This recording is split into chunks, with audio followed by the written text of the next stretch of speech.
Hey, welcome back, guys. Thanks for joining us today. Going to dive into a lot of little things going up on the hill. Um, we got the baseball team, Bob, getting ready to crank it up this coming weekend. Your Vol team, as of this recording, still number 4, but good chance of moving up with number 1, number 2 going down. And, of course, we'll talk a little bit about the football team. Yeah. So, but let's start off, Bob, with Rick Barnes' club. Had a couple of big wins this week. It did, Tim, and I'll be honest with you, man. A couple weeks makes a big difference sometimes. On the old roller coaster of sports. I'll admit I was getting a little bit, down, thinking, this team just don't have the offense to go very far. And then what turned out to be, I think, a blessing for this team is Ziegler and Igor missing some time there, and they've come back On fire. on fire. Both of them players playing really well since then, and I think the team in general played well, since those guys. Well, we had 2 big wins there with Missouri and Oklahoma. Been having some issues, but as a Anytime you road win game, one on the road in this that's conference, big you take it. this season right Yeah, here. you take it. But yeah, Zakai in those 2 games had averaged almost 20 points a game, 8.5 assists. He's 7 of 8 from 3-point combined in those 2 games. Igor against Missouri just had a phenomenal game. 21 points, I think 10 rebounds, about 5 assists, 3 blocks. Shot 80%, I think, from the floor, 75 from 3-point line. I mean, he was smoking. I think we may need to sit the rest of the team. Yeah, it might be a good thing. Just I mean, I don't know what sit the to guy in the game and bring him back. Yeah, it's your turn this time. Need you play like an All-American the next few weeks. Boy, that's the proof. But yeah, I don't know what's up with them guys, but looks like the time off helped them, and I think they helped the team. I think the team in general, going back to last year with Connect, at times we focused, and Guys can pace up their shots wanting someone else to shoot. they do. And I think this year they've done that some with Lanier, but I think they do it with Ziegler as far as expecting him to really run the offense. Yeah, I think as a point guard should, but sometimes I think they depend a little too heavy on Sakai. Yeah, when Ziegler's been out, that little time, I think it probably helped the team become more of a team. Yeah, and it's probably even though it's only a game. Yeah, you mentally have to stop and go, I've got to do something today. Yes. I have to take a step up. And I think it's helped the team. Hopefully we can continue with this momentum going forward. Big week this week. It's a revenge week, as we was calling it. You got Kentucky and Vanderbilt coming up, 2 teams that beat us early in the year. The Kentucky game's not going to be easy. It's on the road. That's going to be a tough one there. But I think we can get Vandy. Kentucky game's more of a toss-up there. Well, once again, on the road. On the road. It's hard to win in this conference on the road. It is. If we can, that's going to go a long way into bolstering a legitimate shot at a number 1 seed. It would be. I mean, right now I think Lenardi has us right there. They're getting that 4th number 1 seed. That one's going to be tough to maintain. Mm-hmm. But I do really feel good about the possibilities of getting at least a 1 or a 2 seed. And that's pretty big. Well, these are uncharted territories. We've never had a number 1 seed. It ain't like we can go down a long list of times we've hit a 2 or 3 or 4 seed. I mean, Yeah. most of our success has been recently under Rick. So, but we do have a shot, and we're going to have a lot more opportunities for quad 1 wins in this conference. It's hard not to lose some games, but every win you get is pretty much a quality win. Right. I'm going to step back just for a minute, Bob, and say something about Zakai. Okay. Start this year off, he was, I don't know, top 10, top 5-ish on all-time career assist guys at Tennessee. And with Johnny Darden being so far ahead of everyone else that you didn't have to worry about that record. Yeah. Of course, it helps when you're tossing the ball over to King and Grunfeld. Yeah, King, Grunfeld, and some others on those teams during that time frame.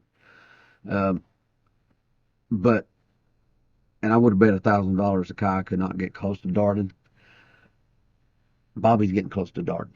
Yeah, he's within the possibility of it happening right now, and that blows my mind. I would have never believed it. Of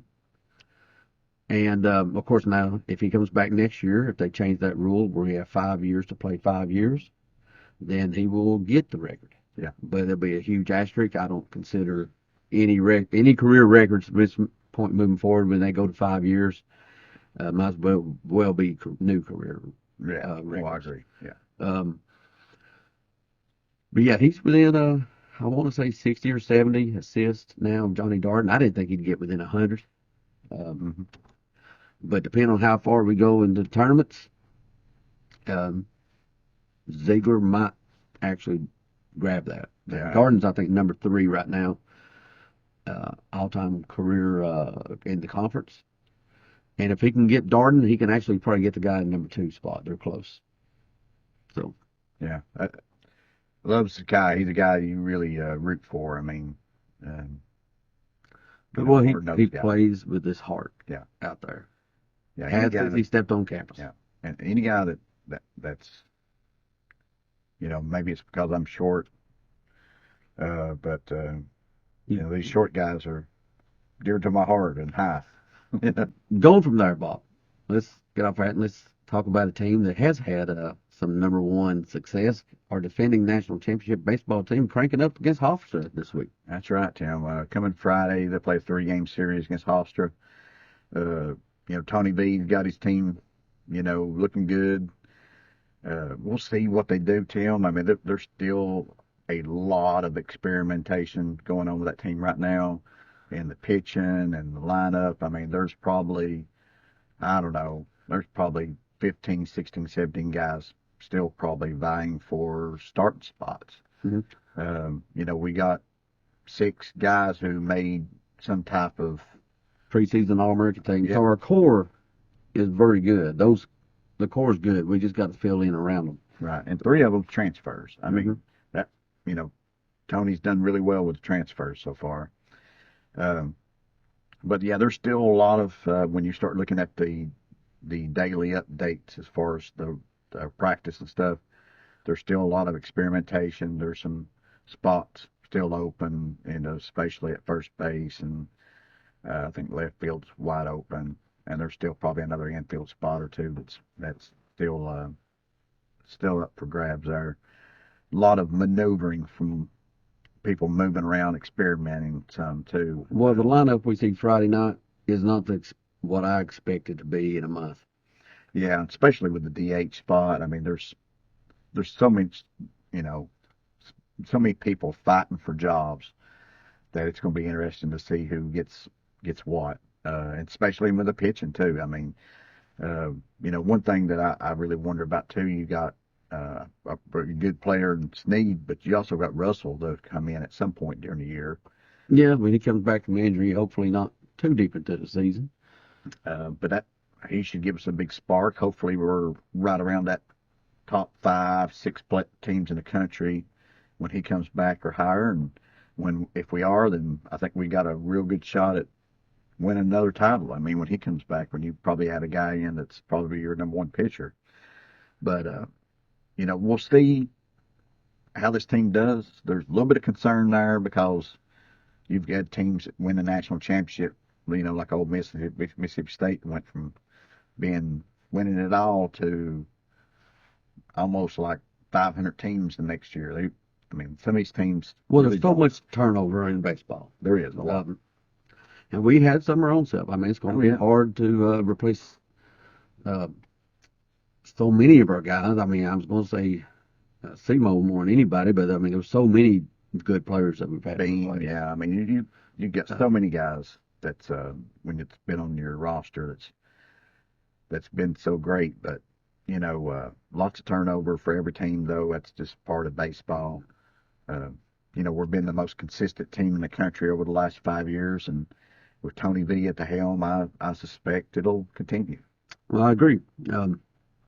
So, support the guys. I know the stadium's not fully completed and everything, but get out and support your national championship teams. That's right, national champion Vols. That's right, defending champs. Yep. Got to say that every chance you get, Bob. Absolutely. Hopefully one day soon we'll be saying the same thing about a football team. Yeah. Some news this week in the replacement of Mike Eckler went back home to Nebraska. We have not replaced him as of this taping. Right. We think we know who it would be, though. Yeah, I'd be surprised if it's not Coach Chop Harbin. He seems to be the man there.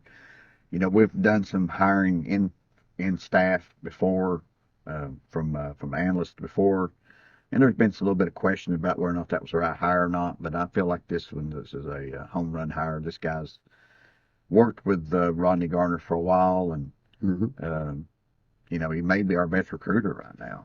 Well, honestly, I would say he is. Rodney, you look at the length of his career, and obviously if you had a Hall of Fame for recruiters, he'd be a first ballot inductee. Yeah. But like a lot of us, as we get older, our energy levels probably aren't just as high. And I would say Chop right now is the number one recruiter on staff. Now, his ability to coach on the field, we'll probably get to find out here soon. Yeah. But there's been a lot of, good talk about that up to this point, too. So I feel like there won't be a drop-off. I guess the biggest question mark with all that will be, who fills his spot, as far as an analyst. Into today's NCAA, with the way the rules is, you can pretty much hire whoever you want. Pay them what you want. It's just depending on how much money you want to spend for the most part. It's a big role in it anymore. Well, it is. Diving into a little bit more about the Vols, Bob, we got spring practice coming up in about a month. I know I'm already, kind of distracted at work. Believe it or not, I'm not 110% focused, laser focused on what I'm doing at all times. And I find myself looking at some guys that need big springs for us. But this week, I don't know why, but I've been focused on one guy in particular that I expect big things out of, and that's Edwin Spillman. I think he's going to make a massive jump. Bob Thielander might have the most important or biggest spring. He needs to have about as big springs as anybody because he's got some talent breathing down his neck, and I'm not just talking about Spillman. Oh, yeah. I mean, this freshman linebacker class looks tremendous. Though one of them will make some big noise at least. I mean, you got 2 or 3 of them there that I think could be potentially big time linebackers for us in the future. But man, I tell you what, I'm looking at, different position groups.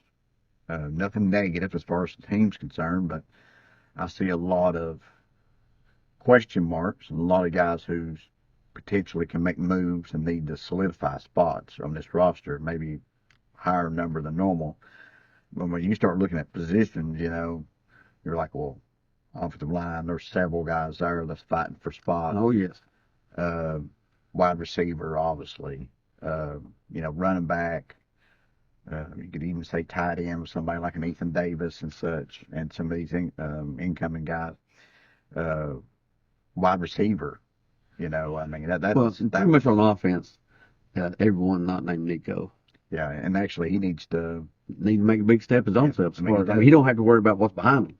But he needs to improve. But he better improve. Yeah. Same thing with our coaching staff. I mean, same thing there. I think they got some questions. It's a big spring for the offensive coaches. It is. And you still got other spots on the defense, who's going to fill all these defensive line roles. You need people like Robinson on the defensive line. Some of these guys who's like at Jamal, I think Wallace, yes. You need a lot of those, and some of the freshmen, House. They come in and grab snaps, quality snaps. Yeah, there's a lot of people whose spots.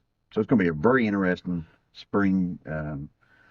Hopefully, we'll dive into all each position group. Yeah, prior to spring to talk about it. But is there any one guy that you've been? I won't not going to say dreaming of, Bob. No, but any one guy that you expect to that you can't wait to see or expect a big spring out of? Man, it's a long group of guys, our list of guys, but well, maybe one that might stick out maybe a little bit more than the others. Maybe is Mike Matthews. I think he's going to have a big spring. He's going to really take off and so solidify himself as that number one guy in this offense.